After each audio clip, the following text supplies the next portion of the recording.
If you've ever been on an epic off-road motor camping trip, you will probably agree that apart from the adventure itself, preparing for the adventure is almost just as fun. Picking your routes, upgrading your bike and thinking of the beautiful trails you'll ride. All while sitting on the couch, waiting for the season to start. A big part of the preparation is thinking of what gear you might need along your ride. Maybe you have gear stored away from your previous adventures that you can grab, or you'll have to borrow or buy it. So you pick up some good saddlebags and gather all the gear you think you might need for the terrain you will face.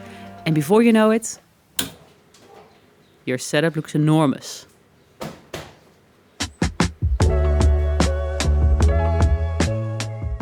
Here's the thing, extra weight seriously affects your bike's handling, not even mentioning the times you might have to pick your bike back up.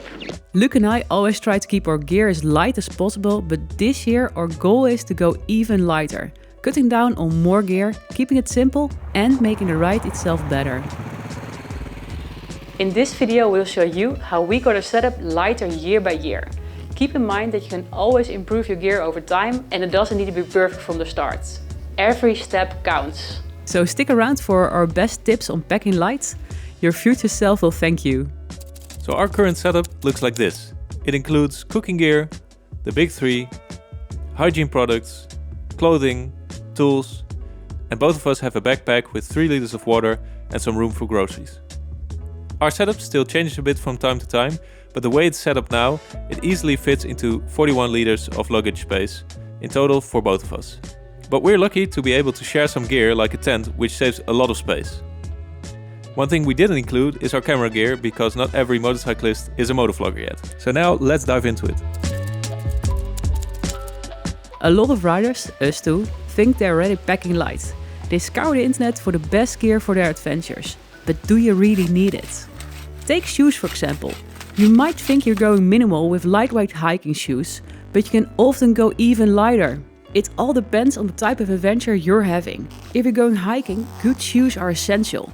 But if you're looking for something to wear around camp, like us, there are way lighter options like flip-flops. The key is to keep questioning everything in your kit. Do I really need it? And is there a lighter option?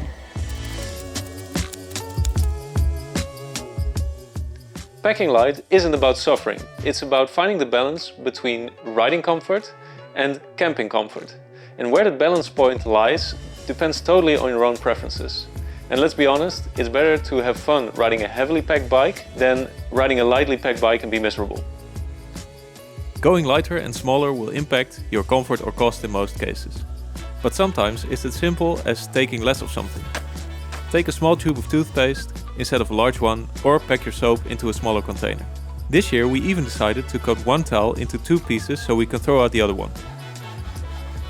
We're not saying you should cut every luxury item, but the less you take, the easier your ride will be. We tend to overpack based on what-if scenarios. What if I get cold? Better bring an extra sweater. But what if I get 2 flat tires? I'd better be safe and bring a second spare tube. Risk is probability times impact, so use that to weigh your decisions. What's the real likelihood of this happening? And if it does, how bad would it be? Check the weather, research your destination and adjust your gear accordingly. For example, running out of fuel in the middle of nowhere has a totally different impact than when your ride is close to civilization. So the bulk of some extra fuel might be worth it when you're traveling in an area where it's not available as much. On the other hand, you can often buy a lot of things on the road if needed. So if the weather changes during your trip, you can always buy an extra sweater. So if something's easy to replace or unlikely to be used, just ditch it.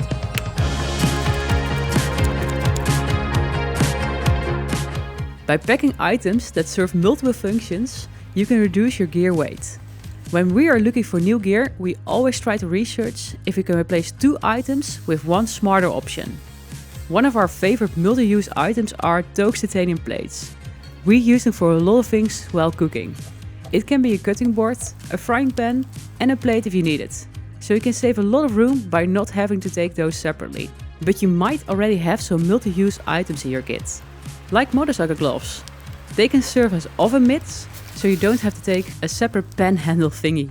And if you have an extra dry bag with you, you can do laundry in it, use it as a cooler for food, or collect your trash when you leave the campsite. And lastly, your toothbrush. that you can use to brush your teeth, but it's also a great chain cleaning tool if you need it in a pinch.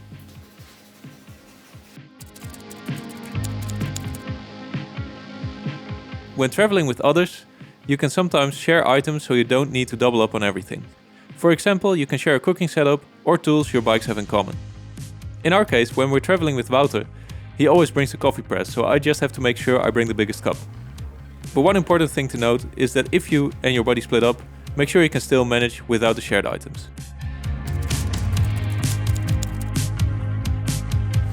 So a lot of good gear is expensive, but if you invest in quality, it often pays off in the long run. For example, we've had cheap tent stakes fail us on multiple occasions when camping in rocky areas, while our current, more expensive tent stakes are super light and they have been holding up for years. One of our best purchases is our big Agnes copper spur bike pack tent. It's light, it's small, and because the bike pack it has shorter sticks, so it packs down into our luggage a lot easier. And when we want to take more groceries with us, we can always strap the tent onto the back of the motorcycles, because it has molly straps on the outside. One of our favorite ways to cut weight is to reconsider what we actually use.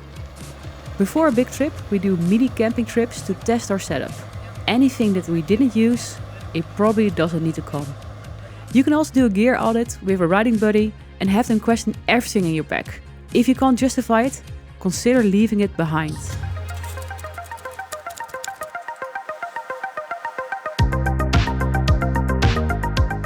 Some practical tips for packing lighter are: think of the fuel weight. You don't always need a full tank. Bag size matters. The bigger the bag on your bike, the more you'll fit into it. People tend to see empty space in their luggage as a potential to put in needless stuff. Instead, try to keep it empty and save some space for groceries on the go, or just go for smaller bags. And if you roll a bag, you can always roll it up a bit tighter.